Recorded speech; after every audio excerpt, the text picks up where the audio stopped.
d'entre vous, bienvenue en ce samedi soir pour un temps de culte, un temps que je vous souhaite entre les mains du Seigneur, lui qui est Père, Fils et Saint-Esprit, qu'il vous accueille en ce soir. Amen. Dans la tradition de notre Église, dès ce soir et demain, nous voulons célébrer le Seigneur par nos chants et dans la louange, car nous dit la Bible au psaume 98, « Oui, nous pouvons chanter au Seigneur, car il fait un chant nouveau. Lui seul fait des merveilles.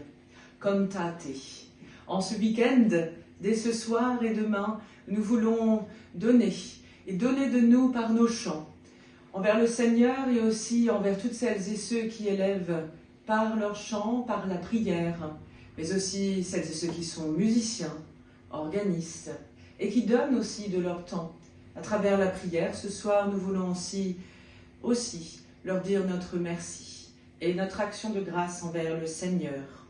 Lui seul fait des merveilles, et nous sommes toutes et tous ces merveilles. Je vous invite avec moi pour entrer en temps de culte, ce soir à prendre le psaume 98. Il est sur votre feuille, et je vous invite à le prier avec moi et à prendre ensemble ce qui est en caractère gras, et je dirais ce qui est en caractère normaux. Chantez au Seigneur un chant nouveau, car il a fait des merveilles.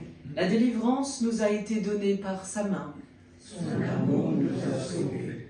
Aux yeux des nations, il a révélé sa justice. Il s'est souvenu de son amour et de sa fidélité. Acclamez le Seigneur, terre entière. Sonnez, chantez, jouez. Jouez pour le Seigneur sur la cithare. Au son de la trompette et du cor. Acclamez votre roi, le Seigneur. Que gronde la mer et ses richesses. Le monde et tous ses habitants. Que les fleuves battent des mains. Que les montagnes chantent leur joie. Car le Seigneur vient pour gouverner. Il gouvernera le monde avec justice. Amen. Amen. Nous voulons acclamer le Seigneur, nous qui faisons partie de cette création. Et comme dit le Seigneur, nous sommes aussi de ses merveilles. Et je vous invite avec moi à entonner un cantique, que toute la terre acclame ton nom. Faites juste bien attention, il y a une troisième strophe. Celle-ci se trouve de l'autre côté. Il faudra donc tourner la feuille au bon moment. Chantons ensemble ces trois strophes. Merci Pierre.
Avec nous en ce début de soirée, prier le Seigneur et déposer ce soir ce qui nous habite, ce qui fait de nous des merveilles du Seigneur. mais aussi, on va le dire, des fois, les plus petits dans la main de Dieu. Confions au Seigneur ce qui nous habite, comme nous sommes venus chacune et chacun, avec ce qui nous pèse, avec là où nous avons pesé envers les autres, si nous avons blessé, et là où nous nous sentons offensés. Demandons au Seigneur sa miséricorde. Seigneur, tu nous as dit que nous sommes tes merveilles. Tu nous invites à chanter un chant nouveau. Pourtant, dans la vie, nous n'avons pas toujours cœur à chanter. C'est vrai. Nous nous demandons, où sont-elles tes merveilles, Seigneur? Nous voulons, dans le silence de notre cœur, remettre à Dieu ce qui nous habite et lui demander sa miséricorde.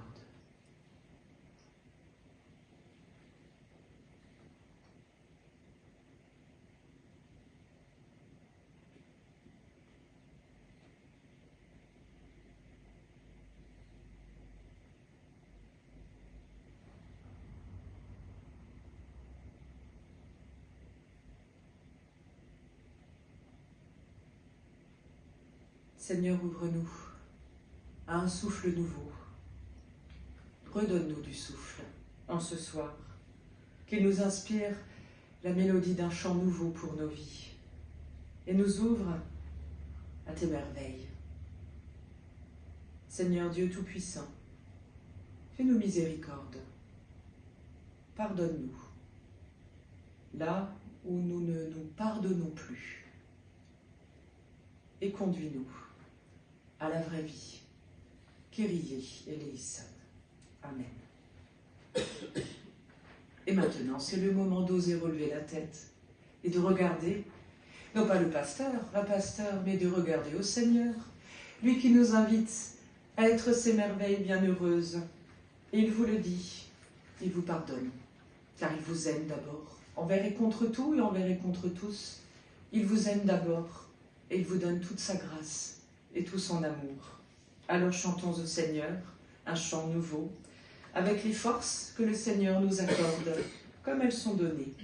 Avec ce cantique, gloire à ton nom, ô Dieu de paix, pour ta grâce admirable.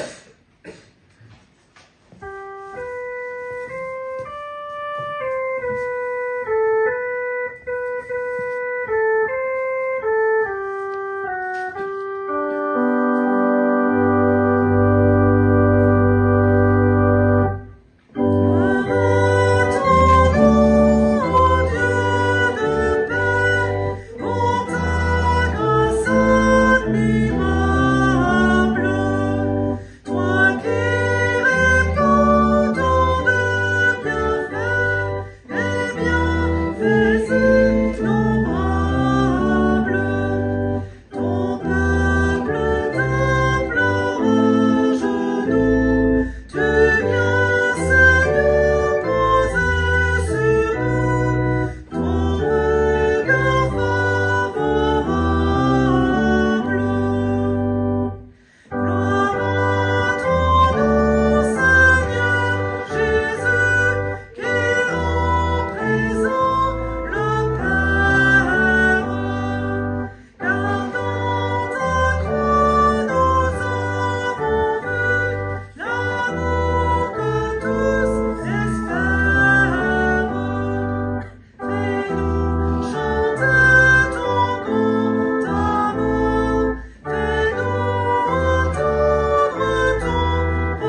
sentez qu'il y a du dynamisme dans le jeu d'orgue ce soir, et ça fait du bien. Le soir. Merci Pierre. Merci pour cette musique qui monte au Seigneur et pour cette louange. Nous voulons nous aussi nous remettre en Dieu avant de partager ensemble l'évangile qui est partagé durant tout ce week-end dans nos églises. Un évangile pas évident, un extrait d'évangile pas évident. Vous allez entendre, il est question de Pierre qui crie. C'est pas évident, je vous mets en condition pour ce moment, mais nos paroles ne servent à rien si nous ne demandons pas le soutien et la présence de notre Seigneur pour nous éclairer. Seigneur, toi qui es bon, tes œuvres te bénissent et les cieux chantent ta gloire. Donne-nous d'unir nos voix à l'assemblée de ceux qui te louent, te prient, où qu'ils soient, à la maison, où qu'ils soient partis ce week-end, où qu'ils soient dans d'autres communautés, d'autres églises. Seigneur, que notre vie entière soit tournée vers toi pour entendre le témoignage que tu veux nous offrir à travers ta parole, qu'elle soit une pierre vivante et qu'elle nous donne d'avancer sur nos chemins de vie. Sois béni, Seigneur, aujourd'hui et pour les siècles des siècles. Amen. Et figurez-vous que l'Évangile, il ne tient qu'en quelques versets. La preuve, je ne l'ai même pas ramené dans la Bible, il tient même sur une petite feuille. Et il nous vient de chez l'évangéliste Luc, au chapitre 19. Quelques versets, très courts, et qui nous partagent que, tandis qu'il approchait de Jérusalem, par le chemin qui descend du mont des Oliviers, toute la foule des disciples, pleine de joie, se mit à louer Dieu d'une voix forte pour tous les miracles qu'ils avaient vus. Ils disaient que Dieu bénisse le roi qui vient au nom du Seigneur. Paix dans le ciel et gloire à Dieu au plus haut des cieux.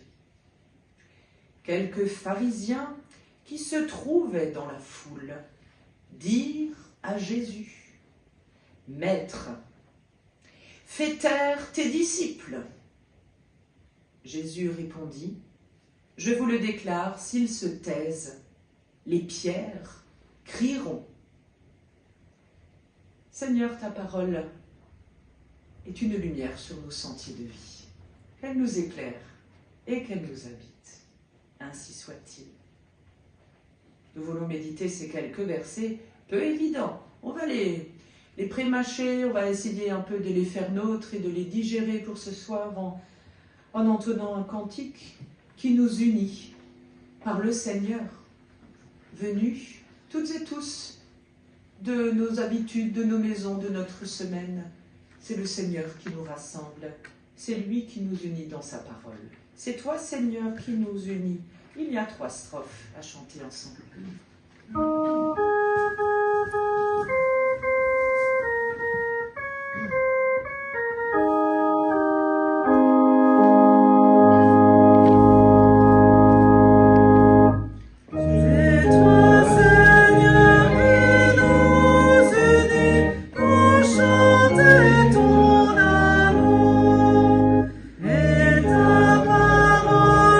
Jésus-Christ nous rassemblons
ce chant. Je ne sais pas pour vous, mais moi, ça me donne du peps.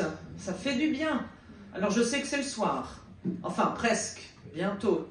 Mais ça donne envie de chanter, ça donne envie de louer. Ça donne de la motivation, de la force quand on en a des fois plus. Ou quand ça nous manque. Ou quand on aimerait bien en avoir un peu plus. Je crois que le passage biblique que je vous ai partagé, vous souhaitez que je vous le relise peut-être, parce qu'il n'est pas évident.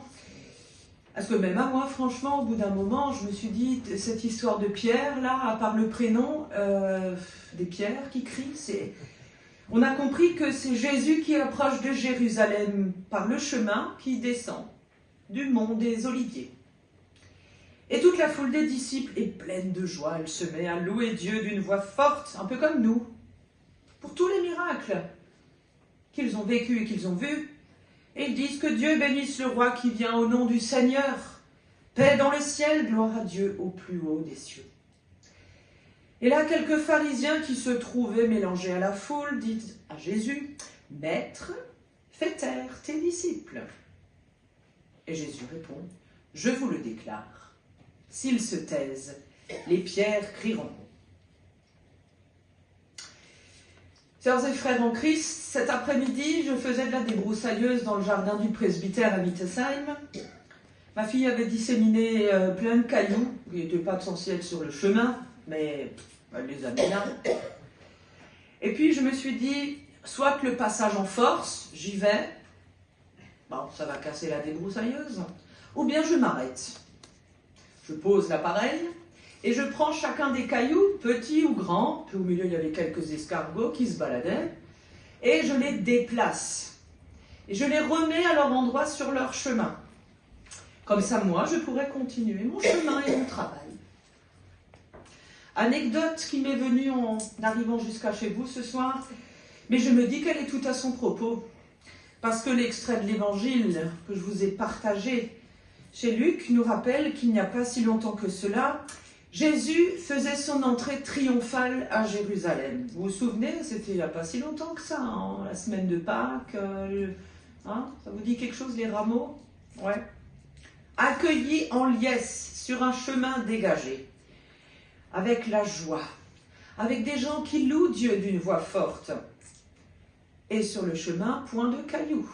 Tout était nickel propre. Bref. On pourrait s'imaginer à leur suite qu'ils chantaient même un chant de ferveur. Mais comme toujours, il faut qu'il y ait des petits grains de sable, des mauvaises herbes, ou bien des petits cailloux, ou des pierres qui soient jetées sur cet événement heureux de son entrée. Vous l'avez compris, tout semble bien se passer. Quand tout d'un coup, voilà les pharisiens. Alors, en général, quand on dit les pharisiens, quelle est votre appréciation? Pas forcément positive, on a été éduqué à ça. Les pharisiens, on ne les entend pas de manière positive et engageante, favorable à Jésus. D'ailleurs, ils continuent sur leur lancée, car ils s'adressent directement à Jésus, avec respect. Et ils disent, « Maître, jusqu'à là ça va, mais la suite est moins favorable. Fais taire tes disciples. » On entend bien que les pharisiens veulent faire taire les disciples de Jésus, et on sait que les pharisiens, en face des disciples, en fait, ils n'ont aucune autorité. Car les disciples suivent la voie de leur maître, et leur maître, c'est Jésus, et non des personnes toutes indiquées, bien pensantes. Mais revenons-en à nos pierres. Jésus, sur ce chemin-là, alors qu'il est en train de s'acheminer vers, justement, ce lieu magnifique, ce temple de louange, Jésus, eh bien, aurait pu tourner sa veste, tourner les talons, changer de chemin. Finalement, les pierres s'avèrent être beaucoup plus grandes en taille que des petits cailloux. Il s'avère que, a priori, les pierres semblent être des pharisiens sur son chemin. Et Jésus n'a pas peur et il ne craint pas. Jésus va même jusqu'à leur parler directement. Et il n'est pas d'accord avec eux. Il ne le dit pas avec véhémence. Il leur dit, si les pierres, s'ils se taisent, les pierres crieront. Si mes disciples se taisent, s'ils ne peuvent plus parler, s'ils ne peuvent plus louer, s'ils ne peuvent plus dire leur action de grâce, leur reconnaissance à Dieu, alors les pierres crieront. J'espère ne pas vous avoir perdu déjà. J'ai eu besoin moi-même de me dire, il faut qu'on synthétise ce texte. 2 hypothèses que je vous propose à méditer pour ce soir et ce week-end. La première, c'est que Jésus leur dit qu'il n'est déjà pas possible de faire taire des disciples, car vous le savez comme moi, si les pharisiens avaient réussi à faire taire les disciples de Jésus, on ne serait pas là ce soir. Non ? Ça n'aurait pas marché jusqu'à nous, jusqu'à notre siècle, jusqu'à 2025. On peut faire taire quelques personnes. On peut faire taire quelques personnes. Mais il y en aura toujours d'autres qui vont surgir, d'autres témoins. Et même si on les faisait tous taire, à un moment donné, inattendu, sans savoir quand, d'ailleurs ce temps ne nous appartient pas, il y en aurait encore d'autres qui sortiraient du lot pour se faire entendre. Même là où on n'attend pas grand-chose dans la vie, même là, les pierres deviendraient alors des disciples. C'est ainsi qu'on peut comprendre cette histoire de « si on arrive à faire taire des disciples, alors les pierres crieront ». Cela fait écho à Jean le Baptiste. Jean le Baptiste, le cousin de Jésus, un peu plus haut dans cet évangile de Luc, à un moment donné, eh bien il est dit, lui-même parlait et s'adressait, vous le savez, avec beaucoup de ferveur, de poigne, franchement des fois un peu trop, très directement, il ouvrait le chemin du Seigneur. Et il disait à la foule qui venait le voir, « Je vous le déclare, que Dieu peut utiliser ces pierres pour en faire des descendants d'Abraham. » Cela résonne alors dans l'histoire des chrétiens, qu'aucune persécution n'aura jamais pu faire taire la foi et le message du Christ. Jamais. Si vous voulez faire taire des disciples, sachez que c'est impossible. Et si un jour quelqu'un vous dit encore, ou tout à l'heure en rentrant, quoi, t'étais au culte ? Arrête, sert à rien avec ta foi. Dites-lui, mais c'est impossible de me faire taire. Ma foi, on ne peut pas la faire taire. C'est une interprétation heureuse. Et je pense que ce passage de l'évangile de Luc nous invite à garder le sourire, même quand c'est dur, et à nous dire « Bienheureux sont les enfants de Dieu », avec tout ce que chacune et chacun de nous traversons, tout ce que vous traversez dans votre vie. Bienheureux êtes-vous, aux yeux de Dieu, qui vous aime comme ses merveilles. La preuve, nous nous retrouvons ce soir pour louer le Seigneur et pour l'adorer. Et nous ne pouvons pas nous taire. Je vous ai entendu bien chanter. C'est preuve que louer et adresser notre prière à Dieu, c'est important pour chacun de nous.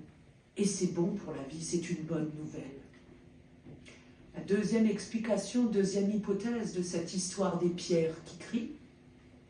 Imaginons ensemble, un court instant, imaginons, s'il était effectivement possible de faire taire les disciples, les conséquences pourraient être hautement risquées. Je m'explique. Jésus dira un peu plus loin dans l'évangile de Luc, quand il regarde la ville qui est sous ses yeux, il va sur elle dire un petit peu sa lamentation, on va le dire comme ça, en lui disant, il va s'adresser à la ville en lui disant « Tes ennemis ne te laisseront pas pierre sur pierre. Tu ne vas pas triompher en somme. » Historiquement, certains des premiers chrétiens ont vu dans la destruction de la ville de Jérusalem par les Romains la réalisation de cette parole. Et nous pouvons entendre aussi dans ce qu'on vit. Regardez voir, si vous avez pris le temps ce soir de venir, c'est que vous n'aviez pas forcément envie d'écouter les infos de toute façon ce soir, parce que ça nous parle de guerre, pas forcément de paix, ça nous parle de haine, pas forcément d'amitié et d'amour, ou de solidarité. Ça nous parle d'abandon et pas du secours. Ça nous parle de mort et pas de la vie. Vous voyez, notre actualité ambiante, que ce soit aux infos auprès ou au loin, et même dans ce qu'on vit, ça nous rejoint, et le Christ déjà le vivait avec ses disciples. Alors s'ils se taisent, les pierres crieront. Parole d'espérance, ou plutôt une parole de mise en garde. Peut-être un peu des deux. Enfin, vous ferez le tri. Vous choisirez peut-être.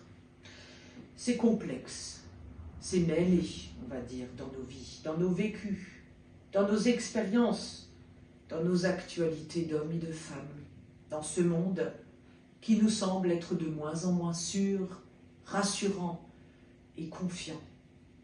Mais ce qui demeure, c'est que les pharisiens ont voulu faire taire Jésus en pleine fête. Est-ce que quelqu'un a déjà réussi à vous faire taire au moment où vous faisiez la fête? Imaginez. Moi, j'aime bien danser. Alors si je danse, je danse. Je n'aimerais pas qu'on me dise « Stop, tu ne danses pas du bon pied ».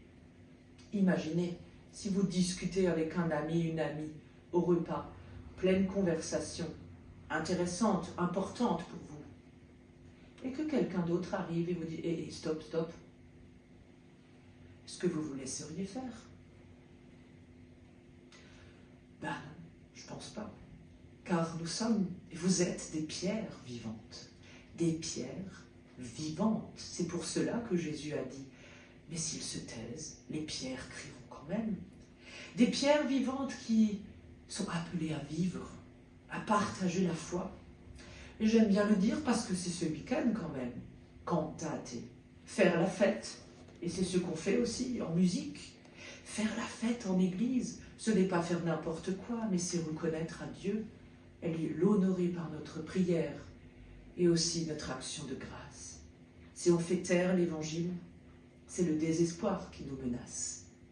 Et vous savez, on ne peut pas faire taire les témoins du Christ, et je l'espère certainement pas vous, car d'autres, quoi qu'il arrive, surgiront toujours derrière. S'ils se taisent, les pierres crieront. Alors avez-vous envie de vous taire ce soir? Même si vous êtes un peu silencieux à m'écouter. Ou bien êtes-vous silencieusement respectueux? Peut-être, ou je l'espère. N'y a-t-il pas quelque chose qui vous écrase? Ou qui vous donne envie de déserter ce monde ou de vous enfermer dans la peur? Car c'est ça le risque. En ne parlant plus les uns avec les autres, en nous enfermant, en ne sortant plus de chez nous. Nous devenons des pierres, oui, mais pas vivantes. Des pierres dures, amères. Des pierres qui finalement ne se laissent pas toujours polir. Vous savez, quand on frotte deux cailloux, deux belles pierres, au bout d'un moment, les angles ils sont un peu arrondis. Ça marche. Cette parole de Jésus, je nous la souhaite qu'elle résonne dans vos cœurs comme un appel à ne pas vous enfermer, jamais, envers et contre tous, et envers et contre tout ce qui peut encore arriver dans nos vies. Mais attention, ne pas se taire, je le redis, ne pas se taire ne veut pas dire parler tout le temps, avoir un avis sur tout, et chercher à vendre ce qu'on croit. Je le redis, chercher à vendre ce qu'on croit en imposant nos points de vue, en nous posant en juge du monde. Et vous savez, les églises et les chrétiens, de par les siècles, l'ont souvent fait, en essayant d'assainir des vérités et en n'offrant pas la liberté à tous les chrétiens d'interpréter, de réfléchir à la lumière de la grâce de Dieu. Cela ne veut pas dire prendre la parole comme on prendrait le pouvoir, mais cela veut dire vous laisser prendre par la parole de Dieu, la saisir pour qu'elle vive en vous, qu'elle vous saisisse pour que vous soyez encore en vie. Ça veut dire continuer à être des disciples là où vous êtes envoyés dans vos existences, comme vous êtes avec les forces qui sont les vôtres, comme ça va, ça vient ce soir, comme ça sera demain, entre les mains de Dieu. Vous savez, ces disciples qui étaient avec Jésus, d'ailleurs Luc ne leur donne pas la parole, l'évangéliste, c'est Jésus qui va régler l'affaire avec les pharisiens. Les disciples sont restés silencieux, mais les disciples ont continué le chemin avec Jésus. Ils ne l'ont pas lâché à ce moment-là. Un peu plus tard, vous le savez bien, dans la semaine pascale, mais à ce moment-là, ils ont continué à chanter leur foi. Et je trouve que c'est une belle rébellion. Ils ont chanté leur foi. Ils n'ont pas juste arrêté de parler et se sont mis juste à prier au milieu du chemin. Ils ont mis le paquet. Ils ont chanté leur foi. Et ça, je trouve que c'est une révolution. Et c'est celle-là à laquelle nous appelle Jésus-Christ, à demeurer sur le chemin de la vie. Et en trouvant, au milieu de tout ce qu'on vit, trouver la force et d'oser chanter ce qui nous tient à cœur et d'oser vivre pleinement ce qui nous est donné encore de vivre, comme ça vient, être une pierre vivante pour louer le Seigneur. S'ils se taisent, les pierres crieront. Dans cette phrase, c'est un appel. Un appel pour vous, sœurs et frères en Christ, mais également pour le monde entier. Et vous l'avez entendu il y a quelques semaines, le pape, le nouveau pape, Léon XIV, a appelé dans ses premiers mots tout le monde à la paix. Cette paix, nous l'avons chantée au moins par 3 fois ce soir déjà. Une paix, la paix qui vient de Dieu. Une paix que nous espérons. Une paix différente de celle que le monde essaye d'avoir et qui dépasse tout ce qu'on peut comprendre. Une paix qui ne touche pas seulement nos êtres, mais profondément notre cœur et notre âme de croyants, mais également toutes celles et ceux dans ce monde qui sont soumis à la guerre, à la mort, à la solitude et à l'absence de soutien. Nous pouvons chanter, oui, mais sans cœur, nous ne chanterons pas, vraiment. Mais nous pouvons chanter avec foi, même si nous ne chantons pas toujours bien. Franchement, on s'en moque. L'important, c'est de chanter avec cœur et foi, et de le vivre en parole et en action. C'est cela que nous faisons. Et en fait, ça s'appelle remercier Dieu, tout simplement. Alors quand vous chantez, rappelez-vous que c'est une manière de dire merci à Dieu pour ce qui est donné de vivre ainsi. Et c'est comme ça qu'on fait partie du peuple de Dieu, tout simplement. Et si on ne comprend toujours pas pourquoi les choses ne sont pas meilleures demain, malgré tout notre amour pour le Seigneur, toutes nos prières, toutes nos supplications, avec cœur, regardons ce qui règne d'abord, chez nous, chez soi, dans nos cœurs, avant d'aller voir ailleurs. Car si nous faisons taire ce qu'il y a de mauvais, ce qui nous rend un peu plus loin les uns des autres, alors nous pourrons continuer le chemin avec les autres, les femmes et les hommes autour de nous comme ils sont. Et si nous faisons taire, à l'inverse, tout ce qui est bon en nous, bien nous mourrons à petit feu. Je crois que Jésus, il savait vraiment ce qu'il disait. Hein. Il le savait. Et il comprenait bien, parce qu'il a vécu au milieu des hommes et des femmes de son temps, de tous leurs obstacles, de toutes les difficultés de leur vie. Mais il avait un cœur rempli d'amour, et il a inondé de son amour le cœur de ses disciples. C'est peut-être pour ça que les disciples n'ont pas été des rebelles frontaux vis-à-vis des pharisiens, et qu'ils ont porté un silence de cœur et de foi, en continuant à chanter sur ce chemin. Pensons à cela, si nous nous sentons offensés une fois, ou dans les temps qui viennent. Et n'hésitez pas à chanter au Seigneur. Je peux vous assurer que c'est assez décapant quand on part en chantant, surtout un cantique, alors qu'on vient de se faire un petit peu mouvementer par quelqu'un. Ça chamboule même les personnes. Mais c'est ça la foi. Et ça nous pousse à être des témoins en parole pour avertir et en acte pour rendre concret l'espérance. On me dit souvent l'espérance c'est un mot ça, mais je ne sais pas ce que c'est dans la réalité. Mais l'espérance c'est quand on place son cœur dans toutes nos actions, dans nos paroles, tout son amour envers les autres. Et là ça rayonne simplement. C'est cela ne pas se taire, c'est vivre avec amour, avec cœur et foi. Puissions-nous nous laisser transformer chaque jour et vivre de cet amour de Dieu offert à chacune et chacun, avec la paix. Et que cela se traduise par nos chants ce soir encore. Et je l'espère pour vous tout à l'heure en rentrant à la maison. Osez chanter à la maison. Moi j'adore chanter dans ma voiture. Osez chanter, vraiment. Ça donne tellement de bonheur de chanter à Dieu. Et vous verrez, la gloire de Dieu inondera vos cœurs. Amen.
Prière d'intercession comme vous le souhaitez. Si vous arrivez à vous lever, je vous invite à vous lever. Sinon, restez tranquillement assis.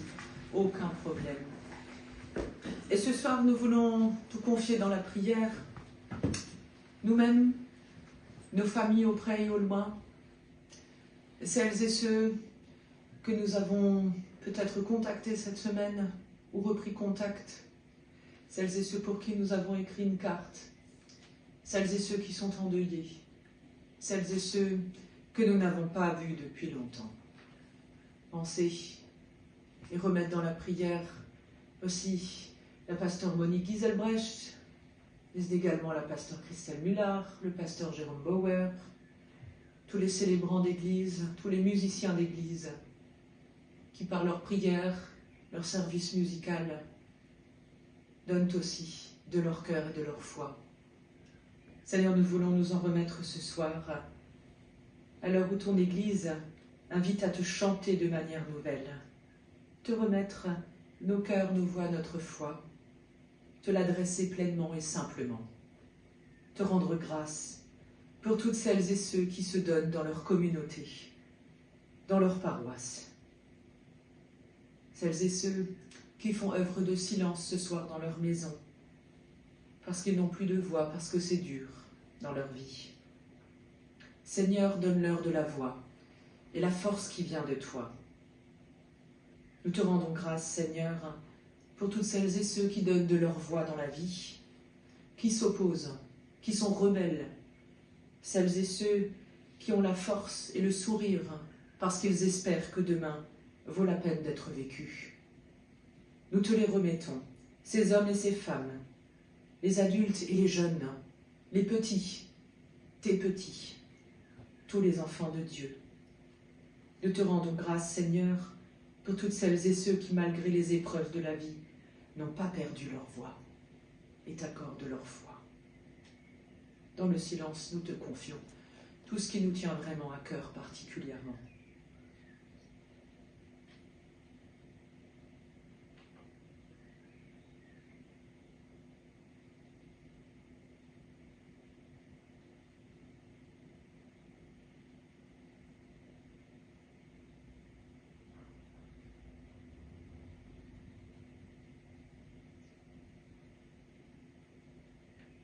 Seigneur, que notre prière porte celles et ceux qui ne peuvent pas ce soir te prier. Que notre prière soit une louange pour celles et ceux qui ne peuvent pas chanter ta gloire. Et que ton souffle nous ouvre à ton ciel, à ton royaume. Nous te prions ensemble comme les enfants d'un même Père. Tu nous l'as dit, tu nous l'as appris à te dire ensemble. Notre Père, qui es aux cieux, que ton nom soit sanctifié. Que ton règne vienne, que ta volonté soit faite sur la terre comme au ciel. Donne-nous aujourd'hui notre pain de ce jour. Pardonne-nous nos offenses, comme nous pardonnons aussi à ceux qui nous ont offensés. Et ne nous laisse pas entrer en tentation, mais délivre-nous du mal. Car c'est à toi qu'appartiennent le règne, la puissance et la gloire, pour les siècles des siècles. Amen. Oui, Amen, sœurs et frères en Christ. Le Seigneur est avec nous tous. Nous voulons chanter avant de terminer ce temps de culte. C'est un chant que j'affectionne beaucoup parce qu'il nous parle de nous et nous permet de vivre ensemble notre foi. Le Seigneur soit avec nous. Alléluia. Et qu'il nous garde au fil des jours. Alléluia.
Car il a fait des merveilles. Alors maintenant que nos voix sont bien échauffées ce soir, j'espère vous entendre chanter en repartant. Sinon, je n'hésiterai pas à rechanter en sortant, que personne ne s'inquiète.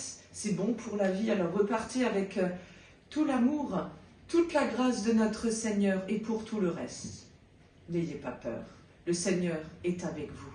Le Seigneur vous bénit et il vous donne tout son amour et sa miséricorde soyez en paix. Il vous garde dans sa main. Le Père, le Fils et le Saint-Esprit est avec vous. Amen. Je vous souhaite une belle soirée.